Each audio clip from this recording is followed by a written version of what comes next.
तो माइथोलॉजी पे बहुत टाइम हो गया कोई वीडियो नहीं बनाया, तो मैंने सोचा कि फिर से स्टार्ट करते हैं, पर एक स्पेशल चीज से, यानी डीमोनोलॉजी से। तो हम सब बड़े हुए हैं अच्छाई और बुराई की कहानियां सुनते हुए। तो हर माइथोलॉजी की एक इविल साइड भी होती है और उसको ही बोलते हैं डीमोनोलॉजी, यानी डीमंस, राक्षस, दैत्य, शैतान, नरक के जानवर, इन सब की माइथोलॉजी बजाय की गॉड्स की माइथोलॉजी की। और इसकी शुरुआत करते हैं मदर ऑफ डीमंस, या फिर जिसे पहली औरत भी बोलते हैं उससे, यानी लिलिथ। तो हेलो वेबटास्टिक फैंस, मेरा नाम है सत्यम मिश्रा और समय को सराखों पर रखते हुए चलिए शुरू करते हैं। अब लिलिथ की दुनिया भर में अलग अलग कहानियां हैं। मोस्टली लोग उसे उस सेक्सी चुड़ैल की तरह जानते हैं जो तुम्हें सुनहरे सपने दिखा के तुम्हारी आत्मा छीन लेगी, या रात में तुम्हारे बच्चे चुरा लेगी, या फिर सोते हुए आदमियों का सीमन चुरा लेगी ताकि खुद से और डीमन बच्चे बना सके। अब इसकी कहानी से पहले मैं क्विकली तुम्हें क्रिश्चियन माइथोलॉजी बता देता हूँ। अब बाइबल या ओल्ड टेस्टामेंट के अकॉर्डिंग गॉड ने ही दुनिया, स्वर्ग, हर चीज का निर्माण किया है।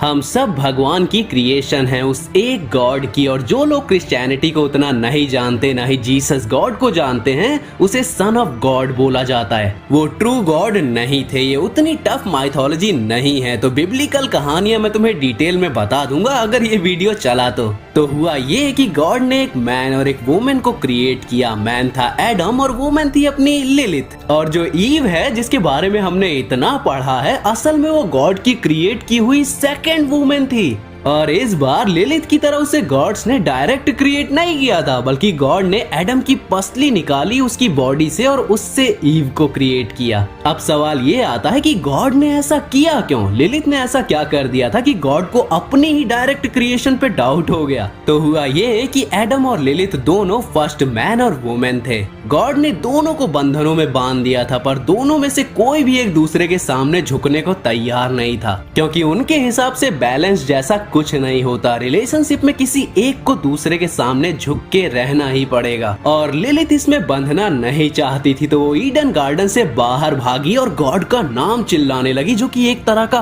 पाप है।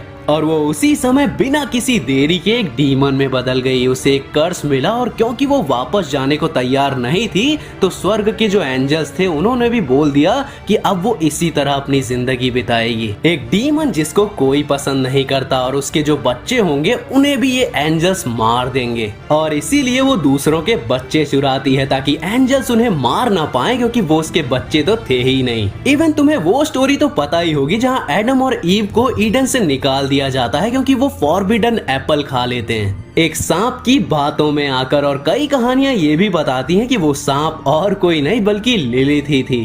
वो वापस ईडन में आई थी गॉड की क्रिएशन से अपना बदला लेने, और उसके इस बदले के चक्कर में आज ये दुनिया बनी जो सुख और खुशी से बहुत दूर है और स्वर्ग किसी को नहीं मिलने वाला। और वही लिलिथ डीमंस की क्वीन बन गई, पहली औरत जो बस चाहती थी कि वो अपनी लाइफ फ्रीडम के साथ जिए। बड़ी सेक्सिस्ट माइथोलॉजी है। वे एक औरत जो फ्रीडम के साथ जीना चाहती थी, उसको डीमन बना डाला इन लोगों ने। वो चाहती थी कि उसे किसी भी चीज के लिए फोर्स ना किया जाए, लेकिन उसकी एक गलती कि वो एडम और गॉड के खिलाफ गई, उसकी वजह से उसे इतना बड़ा श्राप मिल गया। और फिर भी उसने अपनी आजादी को चुना और फर्स्ट वुमेन से हर डीमन की माँ बन गई। एक सेक्सी डीमन जो मर्दों के सपनों में आती है ताकि उनका सीमन चुरा सके और अपनी फैमिली को बढ़ा सके। हाँ जी, तो ऐसा हो सकता है कि आपके नाइटफॉल का रीजन भी वही हो। उसी से जो ये सारी सक्यूबस वाली कहानियां हैं उनको इंस्पिरेशन मिली है। एनीमे देखने वाले समझ जाएंगे कि मैं किन की बात कर रहा हूँ। और लिलिथ के हर स्टोरी में कई वर्जन्स हैं, जैसे मेड्यूसा, एक खूबसूरत ब्रेव औरत जो बस अपनी लाइफ पुजारन के रूप में काट रही थी, पर समुद्र के देवता पोसाइडन ने उसके साथ जबरदस्ती करके उसे दूषित कर दिया, और इसके बदले दूसरी गॉडेस ने उसे श्राप देकर एक मॉन्स्टर में बदल दिया, जिसने अपनी पूरी जिंदगी दर्द में बिताई और उसी दर्द में एक योद्धा के जरिए मारी गई। या फिर लामिया, एक औरत जो बस अपने सेक्सुअल इमोशंस को रोक नहीं पाई और इसके बदले में उसके सारे बच्चों को मार के उसे श्राप दे दिया गया कि तू अब बस एक मॉन्स्टर ही रहेगी, या फिर लूसीफर की कहानियां फॉलन एंजल जो बस अंधा कानून नहीं मानना चाहता था।